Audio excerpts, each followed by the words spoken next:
slide ini, bahwa di sini ada dua kriteria, ada dua istilah, yaitu demam rematik akut dan penyakit jantung rematik. Mirip, tapi sebenarnya berbeda. Ya. Kalau demam rematik akut, ini adalah suatu kondisi di mana terjadi suatu reaksi autoimun yang dicetuskan oleh suatu demam rematik dan ditandai dengan kelainan seperti karditis, poliartritis migran, erythema marginatum, nodul subkutan, dan korea. Lalu apa bedanya dengan penyakit jantung rematik? Bedanya, pada penyakit jantung rematik ini sudah terjadi kelainan pada katupnya, jadi sudah ada sequelae atau gejala sisa dari penyakit jantung rematik ini. Jadi jika sudah ada gejala sisanya, gejala sisa pada katup ya, maka kita menyebutnya sebagai penyakit jantung rematik. Jadi kalau kita melihat dua terminologi ini, maka sebenarnya penyakit jantung rematik ini tidak akan terjadi sebelum terjadi demam rematik akut.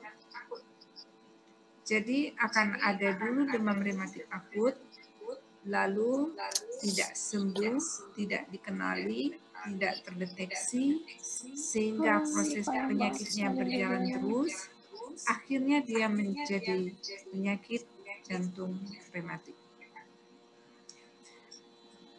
Kemudian, pada demam rematik akut, ini belum terjadi sequelae.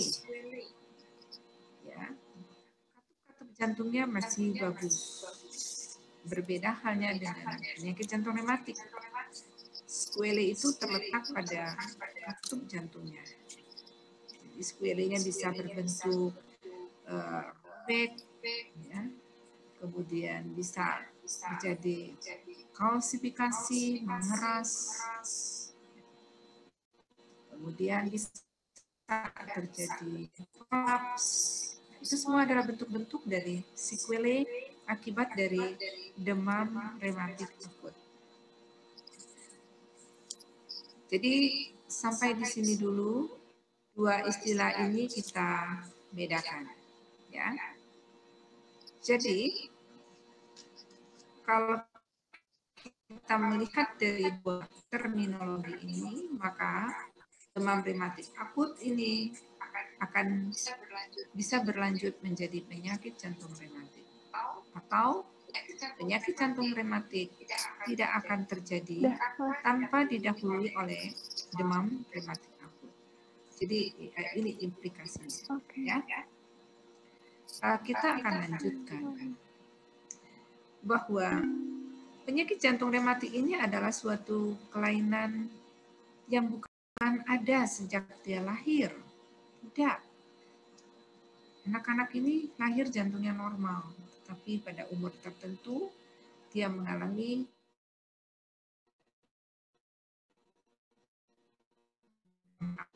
dan ya. Jadi penting sekali ya kita mendeteksinya segera. Karena kalau tidak, yang awalnya hanya berbentuk demam rematik akut, tetapi karena tidak mendapat penanganan yang baik, akhirnya menjadi penyakit jantung rematik.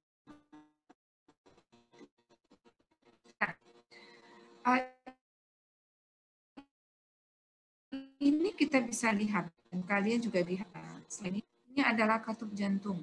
Ya. Katup jantung, katup mitral. Kita lihat ini adalah korda tendine. Jadi katup itu bisa membuka, menutup, ditarik dan dikendorkan oleh korda tendine ini. Kita lihat yang tidak normal yang coklat-coklat ini. Tidak normal.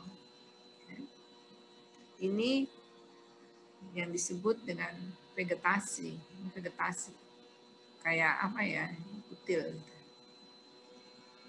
Kita lihat lagi yang ini. Ini juga katup jantung, cuma dilihat dari atas.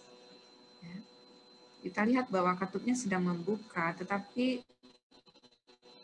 dia tidak terbuka dengan lebar, sempit. Ini juga.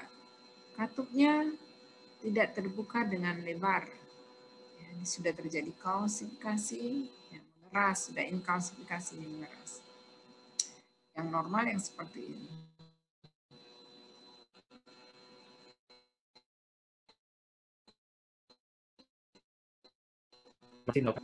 Masih terdengar?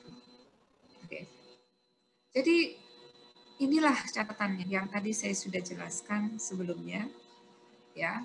Bagaimana kita membedakan demam rematik akut dan suatu penyakit jantung rematik. Ya, jadi sama semua. Gejala yang ditemukan pada demam rematik akut juga ditemukan pada penyakit jantung rematik, namun pada penyakit jantung rematik itu sudah terdapat sequelae atau gejala sisa. Nah,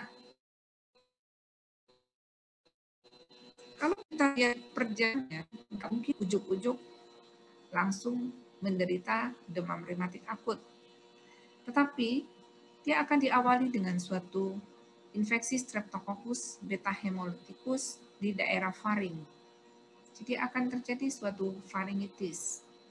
Kita tahu bahwa banyak yang bisa menyebabkan faringitis. Bisa karena Streptococcus yang tadi saya sudah sebutkan dengan insidennya sekitar 15-20%, tetapi ternyata lebih dari 80% faringitis itu disebabkan oleh viral infection. Jadi di sini kalian harus pintar-pintar ini membedakan yang mana faringitisnya disebabkan oleh Streptococcus dan yang mana yang disebabkan oleh virus. Dari faringitis yang disebabkan oleh Streptococcus, tentu saja sebagian besar dia akan membaik sembuh sempurna. Namun, ada 0,3 sampai 3% dari faringitis yang disebabkan oleh Streptococcus berlanjut menjadi demam rematik akut. Kalau kita lihat prevalensi dari penyakit jantung rematiknya, memang prevalensinya berbedanya lebar sekali ya, 0,2 sampai 77,8 per 1000 anak-anak. Per 1000 anak-anak. Ya. Nah, pada kasus yang ini kita lihat angkanya ternyata besar juga ya, 0,2 oke kecil. 0,2 ini adalah angka yang ditemukan pada atau yang dilaporkan di negara-negara yang sudah maju. Ya, di negara sudah maju prevalensi dari demam rematik atau penyakit jantung rematik tentu saja rendah. Tetapi di negara yang belum maju, yang sedang develop, berkembang, ya atau yang tertinggal, maka angka prevalens daripada penyakit jantung rematik itu sangat tinggi. 77,8 per 1000 anak. Ini angka yang tinggi. Ya. Nah, bisa kita bayangkan, tadi saya sudah katakan bahwa mereka terlahir sebagai anak-anak yang sehat, yang jantungnya itu normal. Tetapi pada umur tertentu menderita suatu faringitis, kemudian menjadi demam rematik akut, lalu menjadi penyakit jantung rematik. Kalian bisa bayangkan bahwa mereka tadi jantungnya baik, kemudian menjadi cacat jantungnya. Dan dampaknya tentu saja itu sampai tua, dia akan bolak-balik jadi masuk rumah sakit. Jadi ini yang kalian harus betul-betul memahami ini, ya. Kenapa? Karena kalianlah nanti ujung tombak untuk melindungi anak-anak tersebut agar tidak menderita penyakit jantung rematik. Ya. Kalau dia sudah terkena juga demam rematik akut, maka kita bisa segera memberikan pengobatannya. Lalu akan terputuslah rantai untuk menjadi penyakit jantung rematik dan mereka selamat. Jantungnya tetap sehat. Dan ini tugas kita.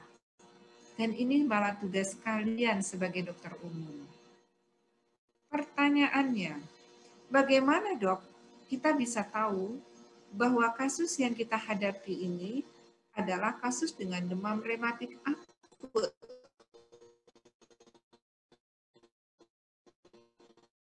Itu kan pertanyaannya. Benar, dokter. Iya, jadi inilah bagian yang penting dari kita. Peran kita di sini. Sehingga nanti angka prevalensi ini bisa kita tekan. Tidak lagi seperti ini. Kita bisa tekan seperti di negara yang sudah maju, di mana angka prevalensi dari demam rematik itu rendah.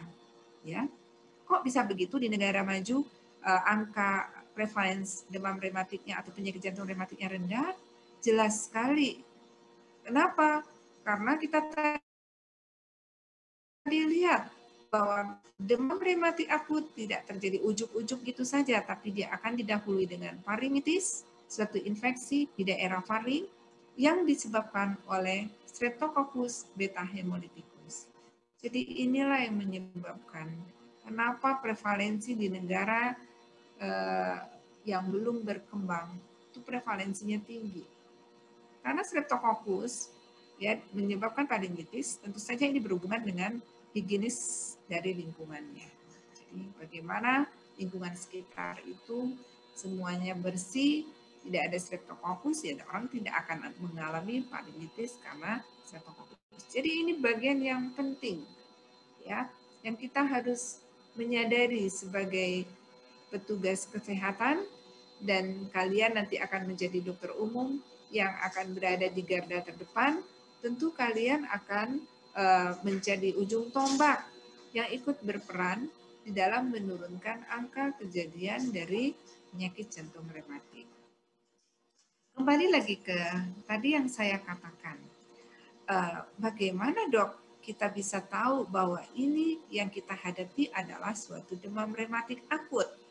Bagaimana caranya kita bisa tahu itu? Caranya adalah dengan kita menggunakan suatu tool dan menggunakan suatu kriteria WHO. Tapi sebelum kita sampai ke sana, maka ada baiknya saya akan menjelaskan patogenesis bagaimana dari faringitis bisa berlanjut menjadi penyakit jantung rematik. Pada gambar ini kalian bisa lihat, dia bermula dari faringitis, kemudian akan terjadi reaksi. Kalau pada sendi, dia akan menjadi poliarteritis migran, kemudian reaksinya jika di jantung bisa terjadi myokarditis, endokarditis, perikarditis, kemudian kalau dia ke kulit bisa terjadi eritema marginatum, dan bisa juga ke jaringan subkutan, dia menjadi nodul subkutan, dan atau dia ke kepala, ke nukleus caudatus. Kalau proses inflamasi itu terjadi di sini, maka manifestasinya adalah korea. Ya, adalah korea. Nah, proses imunologi ini berlangsung dari 10 sampai dengan 14 hari. Jadi ini adalah masa di mana mulai ada Streptococcus, kemudian terjadi suatu reaksi imunologi dalam bentuk demam rematik, itu terjadi tentu 10 sampai 14 hari setelah kita terinfeksi oleh Streptococcus. Bahkan pada kasus-kasus dengan Korea, maka waktu untuk munculnya gejala yang dihitung dari sejak masuknya Streptococcus ke tubuh kita itu lebih lama lagi. Ya. Jadi terdapat beberapa faktor risiko. Apakah semua orang yang terinfeksi oleh Streptococcus akan menderita demam rematik akut? Tidak.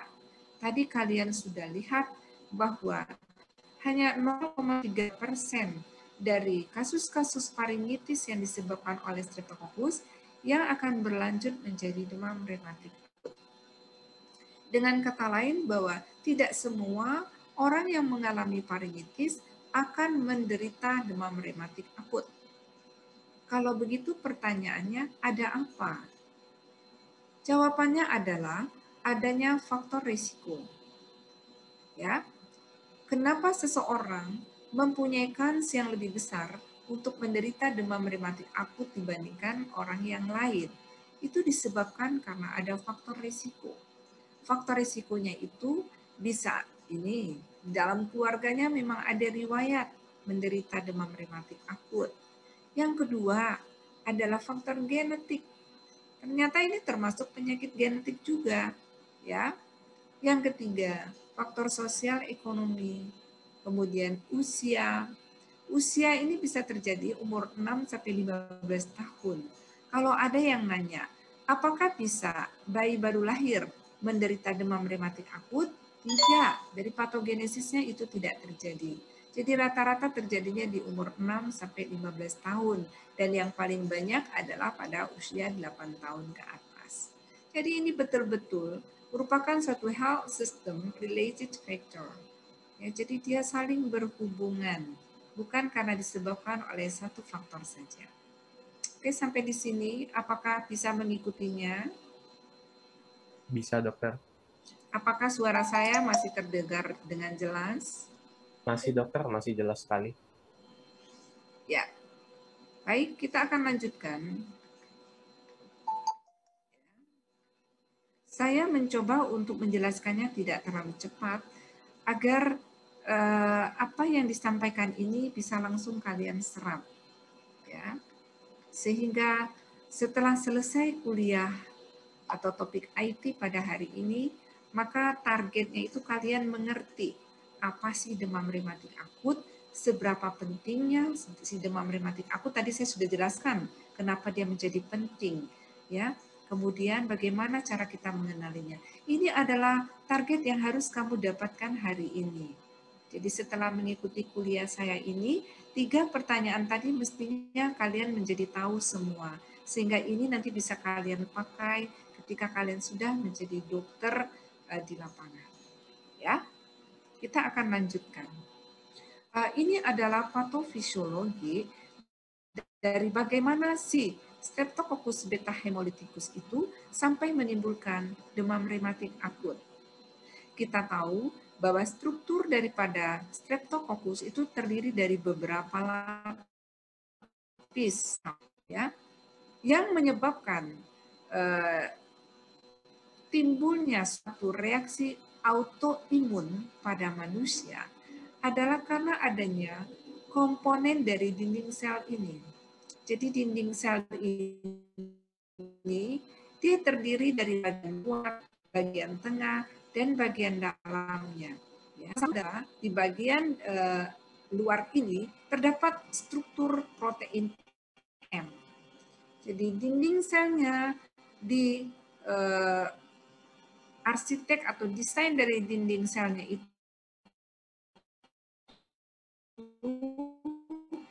terdiri dari protein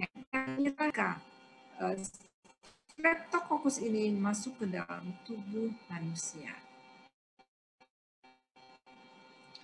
Lalu gejala di mana terjadi proses inflamasi akibat adanya antigen dan antibodi Streptococcus. Jika proses inflamasinya di sendi, dia ke sendi. Jika di jantung, ya di jantung. Jika dia di di jaringan suputan, maka terjadi dan jika di nukleus quadratus ya dia akan menjadi korea. Oke, nah ini juga bagian patogenesis yang penting sekali. Kalau kita membaca demam rematik akut, bisa kita harus membacanya satu buku, baru kita memahaminya. Tetapi ya, skema ini merupakan skema yang bagus sekali, karena dengan memahami skema ini kita bisa tahu secara keseluruhan bagaimana Streptococcus bisa sampai menyebabkan penyakit jantung rematik.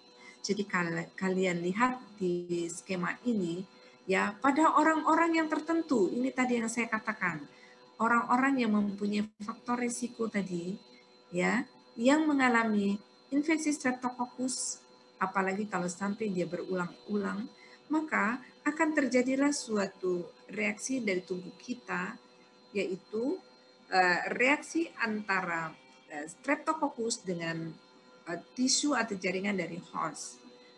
Di sini dikenal suatu istilah yang disebut dengan molecular mimicry. Jadi ini adalah patogenesis yang penting. Kenapa seseorang menjadi demam rematik akut atau penyakit jantung rematik? Ketika dia mengalami penyakit jantung rematik, pertanyaannya ya, apakah Streptococcusnya harus ada di situ pada saat itu? Maka jawabnya tidak. Streptococcusnya bisa saja sudah tidak ada. Tetapi antibodi terhadap Streptococcus itu yang masih bertahan di dalam tubuh kita dan akan tetap timbul suatu reaksi antigen antibodinya. Kenapa? Rupanya di bagian tubuh kita itu ada struktur protein M yang sama seperti struktur protein M pada Streptococcus, ya. Dan inilah yang menyebabkan terjadinya suatu reaksi antigen antibodi. Dan struktur M itu tidak terdapat di seluruh bagian tubuh kita, tidak. Tetapi hanya terdapat di tempat-tempat tertentu, yaitu di kulit, di jantung, jaringan subkutan, ya di otak. Nah, di mana tempat terjadi proses inflamasi itu, disitulah akan manifestasinya muncul. Jadi seseorang yang terkena oleh Streptococcus infeksi, maka manifestasinya bisa berbeda-beda. Ada yang hanya bentuknya poliartritis migrain saja, tidak ada karditis, tidak ada korea. Tapi ada juga orang lain atau anak yang lain yang manifestasinya dua. Dia ada poliartritis migrain, kemudian juga ada erythema marginatum atau misalnya ada poliartritis migrain. Bisa tiga enggak gejalanya? Bisa. Jadi tergantung di mana proses inflamasi itu terjadi. Nah, kita lihat di sini bahwa pada saat serangan demam rematik akut yang pertama, maka itu belum terjadi kecacatan pada jantung. Tetapi jika terjadi ini, maka terjadi infeksi saluran napas yang berulang-ulang, maka akan menyebabkan suatu respon inflamatori yang juga berulang-ulang. Ya, inilah yang kita akhirnya menyebutnya sebagai penyakit jantung rematik. Ya. Nah, sekarang bagaimana manifestasi klinisnya? Manifestasi klinis ini tentu saja penting kita ketahui. Karena kan tadi pertanyaan kita adalah bagaimana kita bisa mengenali ini demam rematik akut, sehingga kalau kalian sudah bisa mengenali, tentu kalian akan memberikan penanganan. Ya, jadi kata kuncinya adalah bagaimana kita mengenali demam rematik akut ini. Caranya adalah dengan menemukan manifestasi klinisnya. Manifestasi klinis itu ada dua, ada yang disebut dengan manifestasi mayor, ada yang disebut dengan manifestasi minor. Mayor, artinya kalau ada ini satu saja itu bisa menyebabkan demam rematik akut. Dikarditis, poliartritis migrain, korea, erythema marginatum, dan ada nodul subkutan. Jadi inilah manifestasi mayornya. Kalau ada ini cepatlah berpikir, ini jangan-jangan suatu demam rematik akut. Dan kita harus melakukan pembuktian lebih lanjut. Oke, selanjutnya adalah manifestasi minor. Untuk manifestasi minor, ini artinya manifestasi-manifestasi ini bisa juga dijumpai pada penyakit lain, jadi tidak spesifik. Manifestasi minornya itu bisa berbentuk demam, artralgia, ya, petanda inflamasinya meningkat. Apa itu? Petanda inflamasi meningkat itu laju darah meningkat, CRP meningkat, leukosit meningkat. Lalu kalau kita lakukan EKG, maka kita akan menemukan ada prolonged interval dari PR. Ini adalah suatu manifestasi minor. Lalu hanya tahu manifestasi mayor dan minor saja, apakah kita sudah bisa menegakkan demam rematik akut? Tidak. Kita bisa menegakkan diagnosisnya jika kita tahu dulu kriteria yang dipakai. Kriteria yang dipakainya apa? Kita menggunakan kriteria dari WHO. Ya, kriteria dari WHO, saya akan sebelum kita melihat kriteria WHO, ya, maka saya akan menampilkan dulu gejala-gejala mayor ini. Nah, tadi kita katakan bahwa gejala mayor ada 5 kan? Apakah ada yang masih ingat Apakah ada yang sudah menang? Coba dulu ya. Coba Alfredo. Alfredo, apa Alfredo disebut? Apakah kedengaran suara saya, Leo?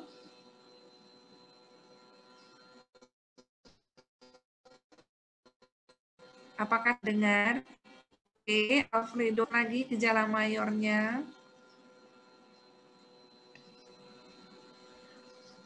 Poliartritis migrans sama sekutan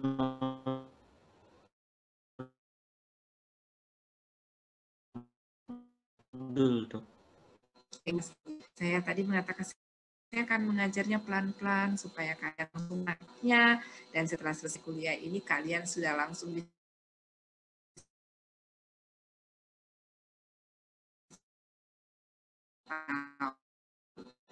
Alfredo kenapa gejala mayor dari Widya, silakan.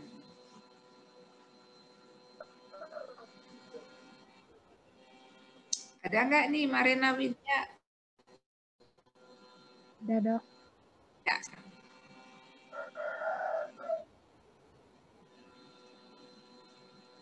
Ada karditis, ada poliartritis, ada sindeham Korea, ada subcutaneous nodul,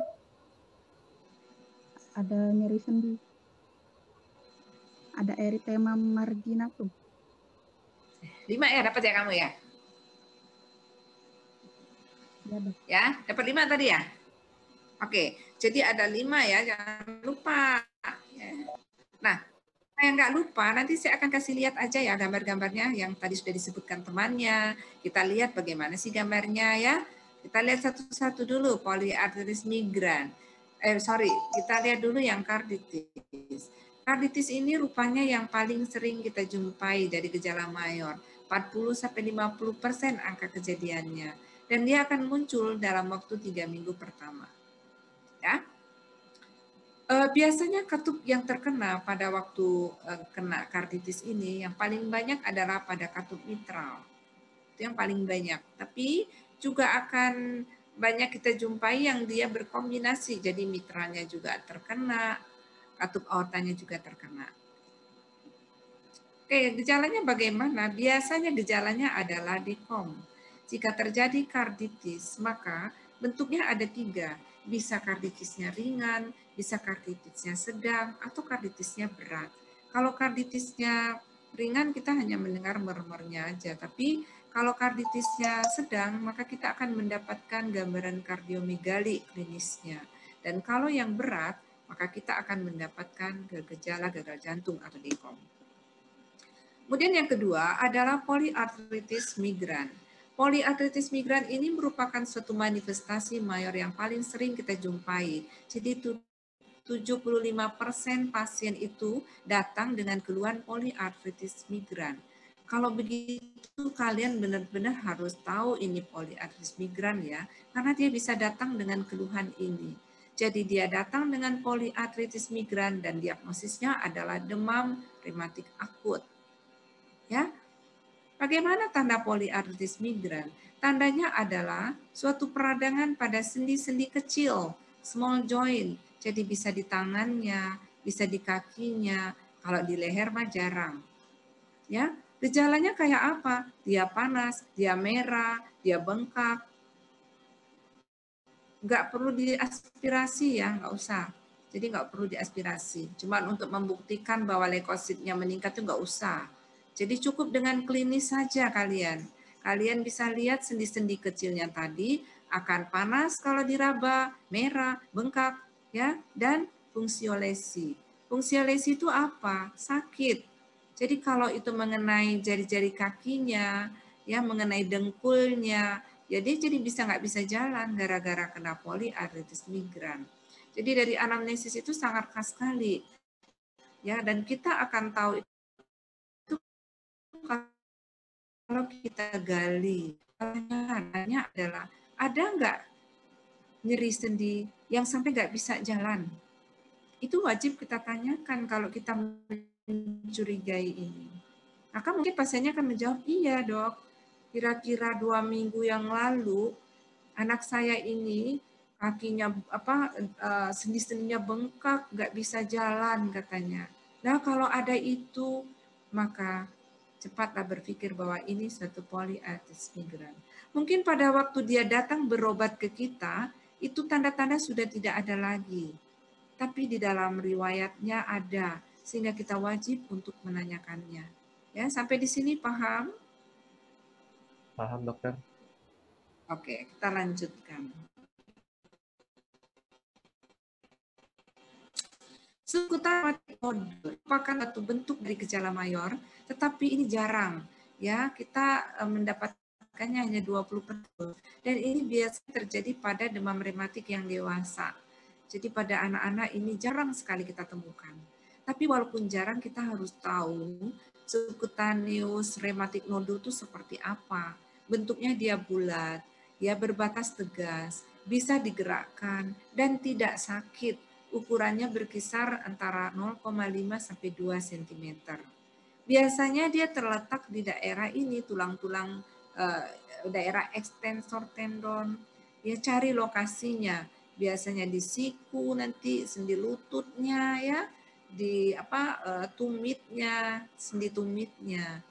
Tentu saja gambarnya mirip sekali seperti yang kita temukan pada SLE dan pada rheumatoid arthritis. Jadi kalau kita menemukan tanda yang seperti ini, maka ada beberapa DD yang harus kalian pikirkan. Kalian bisa lihat gambar ini. Kalian bisa lihat gambar Bisa, ini. Oke.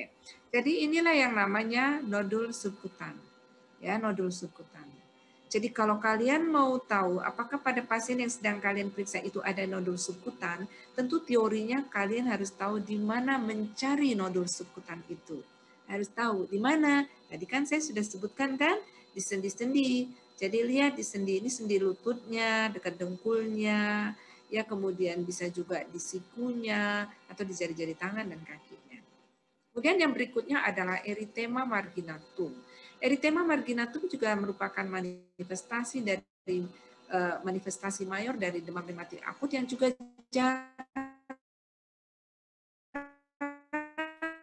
kita temukan pada prevalensinya 7-15% dan ini biasanya kita jumpai pada pasien dewasa. Biasanya ini terjadi segera pada waktu mengalami serangan rematik tersebut. Bentuknya itu bisa macam-macam ya, erythema marginatum. Ukurannya bisa macam-macam, jadi multiple dia. Dan dia tidak gatal dan dia tidak sakit. Ya. Kemudian dia juga mudah juga cepat menghilangnya. Biasanya kita harus menemukannya, lokasinya adalah di bagian proksimal dari ekstremitas atau di daerah tulang punggungnya. Sangat jarang di daerah mukanya. Jadi kalau di mukanya itu ada ruam-ruam merah, ya jangan sebut ini erythema marginatum karena itu jarang. Ya, tapi kalau di daerah punggungnya, dibuka baju di punggungnya ternyata ada ruam-ruam merah, ya, yang multiple, yang tidak gatal, yang tidak nyeri, maka berpikirlah cepat. Jangan-jangan ini erythema marginatum, ya. Kalau ini erythema marginatum, maka cepatlah buktikan bahwa ini suatu demam rematik atau bukan.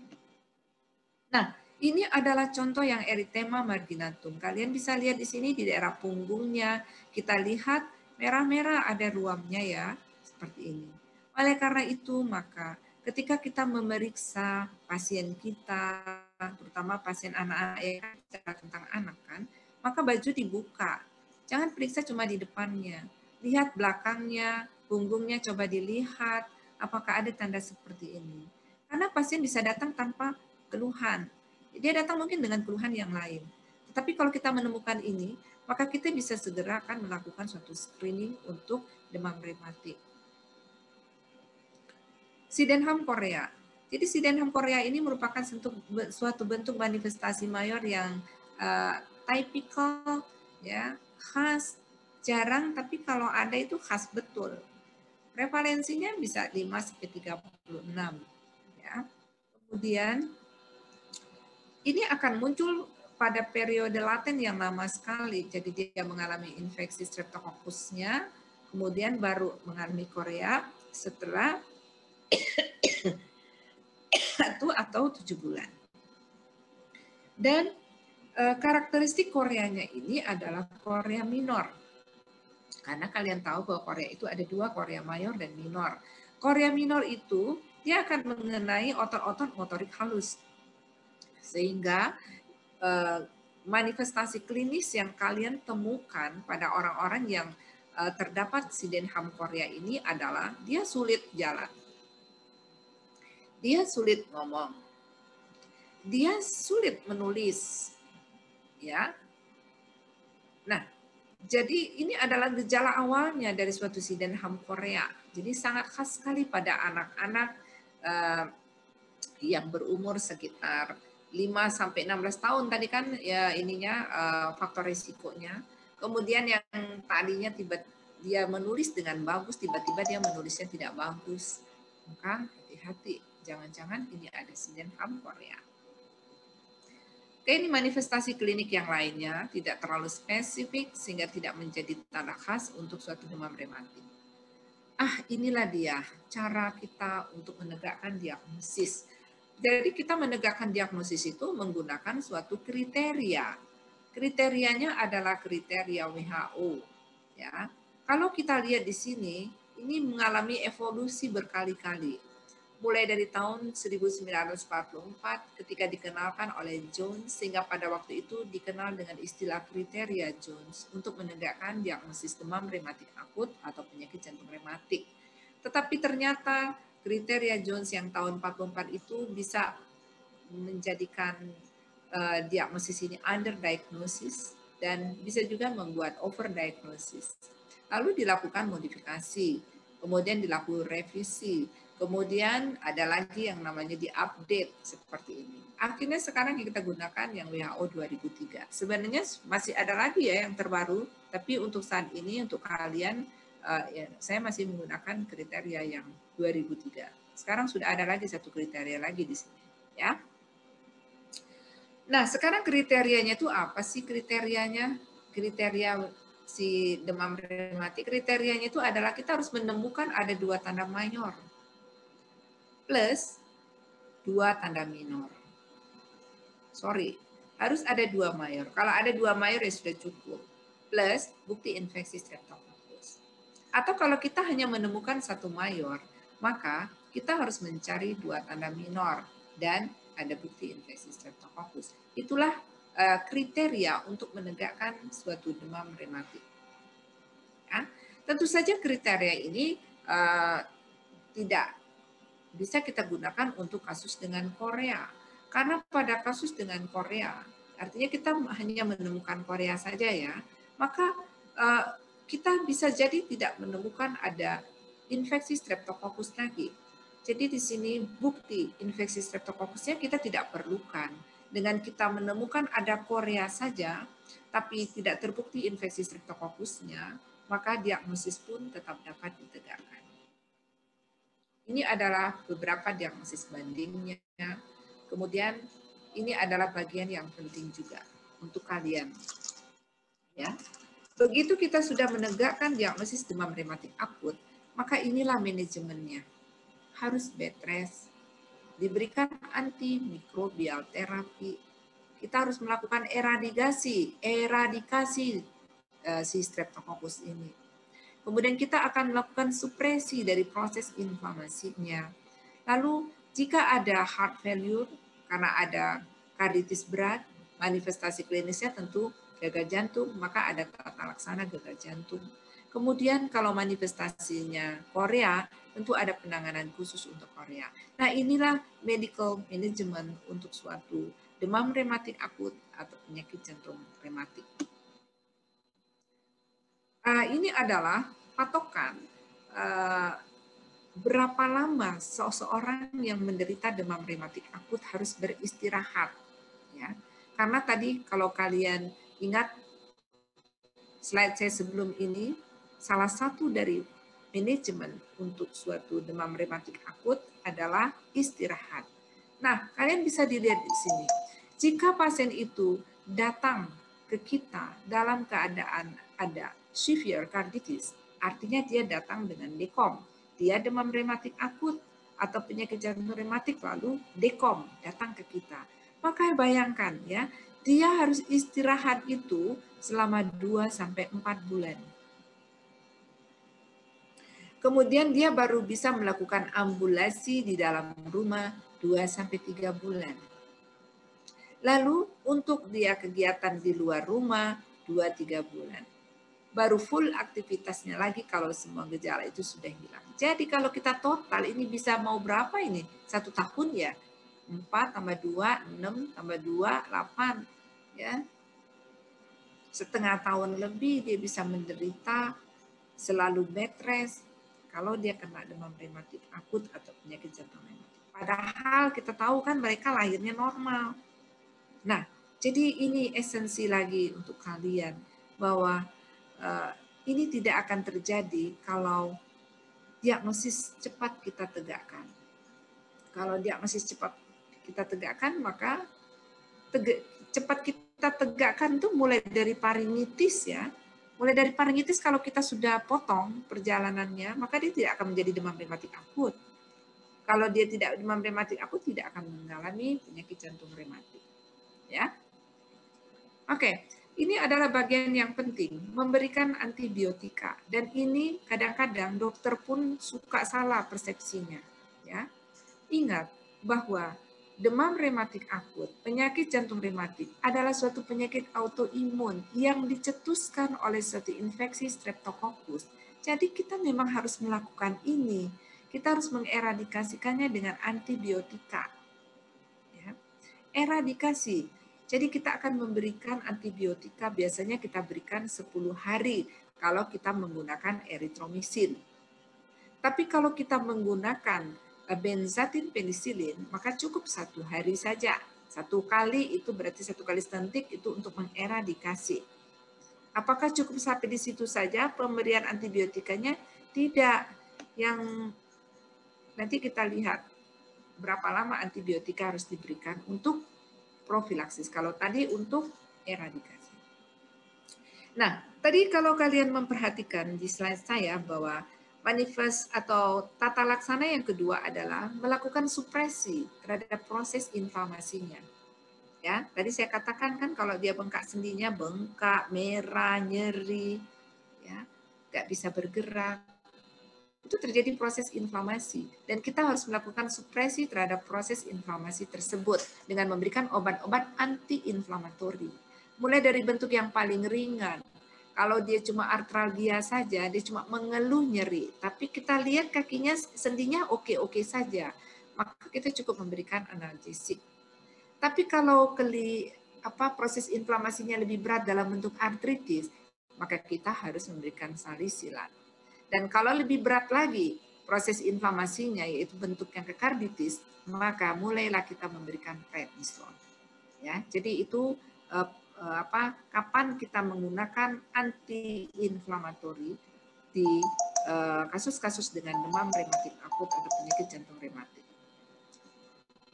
Oke, kalau kita memberikan steroid, maka perhatikan, dia tergantung kepada berat ringannya karditis.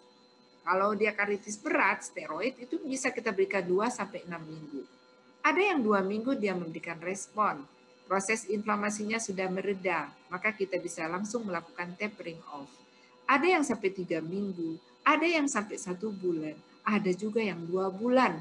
Proses inflamasinya jalan terus, sehingga kita masih terus juga memberikan obat-obat anti-inflamasi.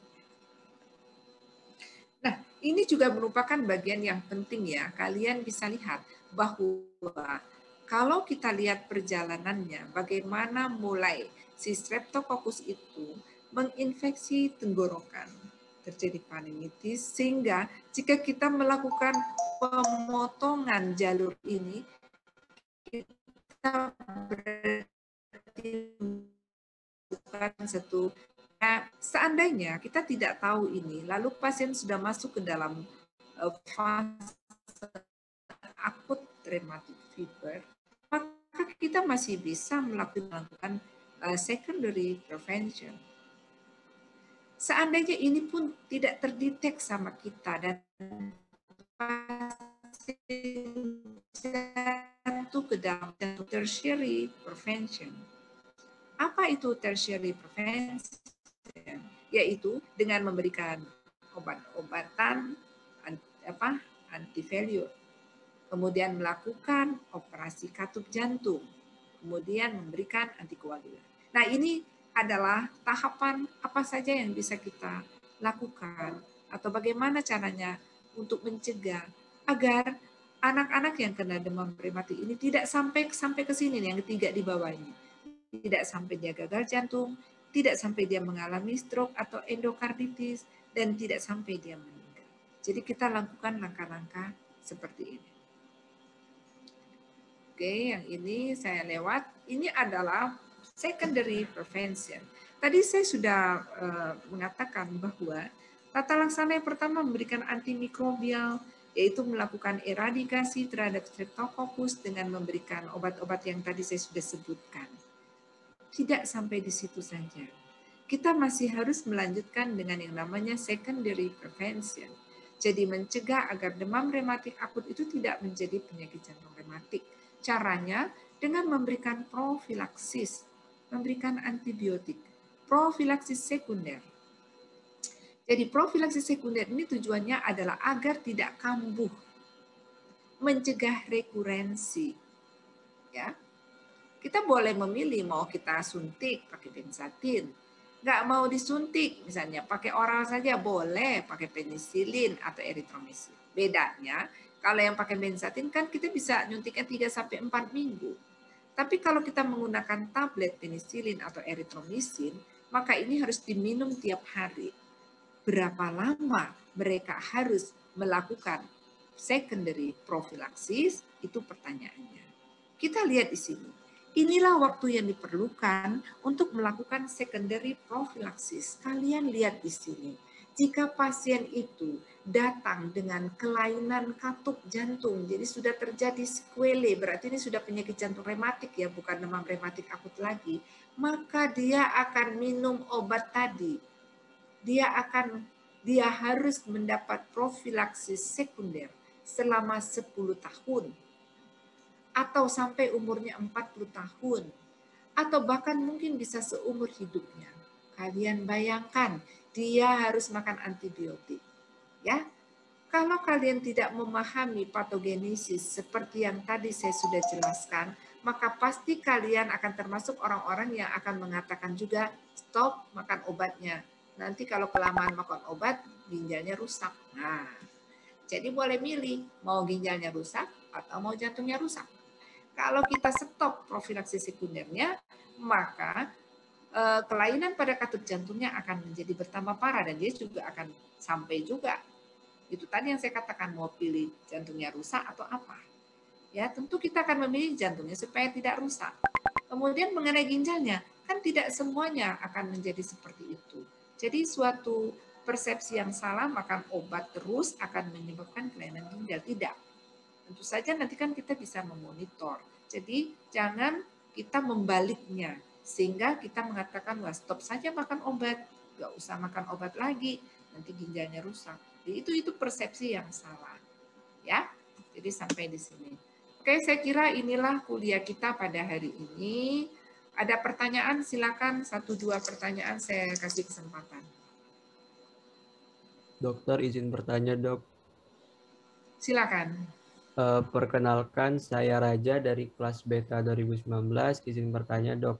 Untuk yang Sydenham Korea sendiri, itu tuh apakah akibat reaksi autoimun tadi tuh menyerang otak dan apakah bisa menyebabkan kerusakan permanen di otak? Dan selain itu, Dok, apakah penata laksanaan untuk Sydenham Korea ini perlu diberikan obat seperti phenobarbital atau diazepam, Dok? Terima kasih, Dok, sebelumnya. Ya, baik. Jadi, betul bahwa jika terjadi proses inflamasi di nukleus caudatus, jadi di otak, kalau kita ngomong otak kan itu terlalu luas ya, jadi kita langsung menyebut ke tempatnya benar. Jika terjadi proses inflamasinya itu di nukleus caudatus, kenapa bisa di nukleus caudatus? Karena di nukleus caudatus itu ada protein M, ya. Maka akan terjadi suatu proses inflamasi dan manifestasinya adalah korea.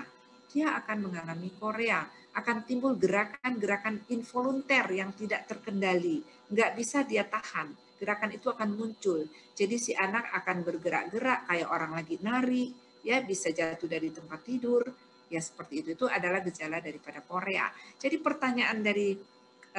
pertanyaanmu tadi adalah, apakah jika terjadi proses inflamasinya di nukleus caudatus ini akan menimbulkan gejala bekas atau gejala sisa? Jawabnya tidak. Dia bisa sembuh. Kalau ini korea Sydenham ya, kita berbicara tentang korea Sydenham. Saya tidak berbicara tentang korea mayor karena sangat berbeda. Ini korea minor, korea Sydenham. Maka jika proses inflamasi di nukleus caudatus itu selesai, maka tidak akan ada gejala sisa. Ya, jadi pertanyaannya sudah terjawab kan, apakah ini ada gejala sisa. Kemudian bagaimana tata laksananya? Tata laksananya jadi ada dua. Begitu ada korea adalah gejala mayor, maka ini kalian sudah bisa mengatakan suatu demam rematik. Maka di dalam tata laksananya ada dua. Tata laksana dia sebagai demam rematik, artinya harus mendapatkan eradikasi dengan antibiotik, harus mendapatkan profilaksis sekunder dengan antibiotik, dan ketika koreanya itu muncul, maka diberikan obat-obat untuk mengatasi korea. Biasanya bukannya biasanya kita tidak menggunakan diazepam, ya. Tapi obat yang digunakan itu adalah obat-obat halopuridol, ya seperti itu. Ya, steroid ternyata juga bisa memberikan efek untuk menurunkan gejala daripada korea karena steroid menekan proses inflamasi. Jadi jika terjadi inflamasi itu di nukleus caudatus, proses inflamasinya ditekan, maka dengan sendirinya gejala koreanya akan menghilang. Jadi seperti itu. Sekarang malah untuk korea sering diberikan kombinasi obat, yaitu selain memberikan obat-obat seperti haloperidol, juga memberikan obat-obat seperti asam valproat. Jadi seperti itu ya. Tapi kalau sudah sampai ada korea tentu bukan kompetensi dokter umum, jadi bukan kompetensi kalian. Kompetensi kalian adalah bisa menegakkan diagnosis dari demam rematik akut atau penyakit jantung rematik. Ya, baik. Ada lagi pertanyaan? Silakan. Terima kasih dok sebelumnya. Misi dok, izin bertanya dok. Ya, silakan. Perkenalkan dok, nama saya Mikael dari Alfa. Saya izin bertanya, yang pertama, bagaimana kita menilai carditis mild, severe, dan moderate dok? Karena kan dari situ kita bisa yang tadi untuk membuat rencana peristirahatannya dari tingkat karditisnya, bagaimana menilainya. Terus pertanyaan kedua saya adalah, boleh dok, 2 pertanyaan boleh dok? Boleh, mau banyak juga boleh. Ya, sekarang kamu boleh tanya saya, nanti kalau ujung saya yang nanya kamu gitu. Jangan dok. Pertanyaan kedua saya adalah, enggak boleh nanya. Ya dok, tadi kan yang bagaimana perjalanan penyakit ini, pertama-tama dimulai dengan gejala faringitis, terus nanti akan menjadi demam rematik akut. Nah, disinilah baru muncul gejala mayor dan minor, yang kita akan nilai apakah dia sudah sampai ke heart disease, rheumatic heart disease. Nah, sebelum dia mulai demam rematik, kan itu faringitis dok. Apakah kita sudah bisa menilai faringitisnya dengan langsung, kalau contoh ada yang faringitis, kita langsung tes darah dengan adakah gas grup A streptococcus, atau ada yang lain dok, supaya kita tidak sampai ke demamnya, karena kan tadi resiko dari demamnya aja sudah menakutkan gitu dok. Terima kasih dok. Ya, jadi ada 2 pertanyaan. Pertanyaan yang pertamanya adalah bagaimana kita tahu bahwa ini karditis ringan. Kalau karditis sedang kan gampang, dari ronsen ketahuan ada kardiomegali, atau dari pemeriksaan fisik kalian sudah menemukan ada kardiomegali, jantungnya besar ya. Kemudian kalau dia berat gampang juga, dia datang dengan dekom Itu berarti karditisnya berat. Nah, kalau karditis ringan bagaimana cara kita tahu? Karditis ringan itu kita tahunya dari mendengar murmur. Jadi pakai stetoskop. Ya, karditis ringan itu jadi kalau kita mendengar ada murmurnya, bagusnya lagi sebenarnya adalah pada kasus-kasus yang tadinya tidak terdengar murmur, kemudian kita mendengar ada murmur, maka itu kita sudah otomatis mengatakan ini ada karditis yang ringan. Pada saat itu bisa jadi belum ada kardiomegali, bisa jadi belum ada dekom, tapi hanya mendengar murmur. Itu karditis ringan. Jadi seperti itu ya. Jadi kita harus gunakan stetoskop. Bagaimana kita mendengar murmur? Pakai stetoskop. Nggak bisa kalau hanya kita lihat dari jarak jauh, nggak bisa. Nah sekarang yang kedua. Pertanyaan yang keduanya adalah mengenai untuk yang faringitis. Bagaimana kita bisa tahu bahwa, saya stop share dulu ini ya.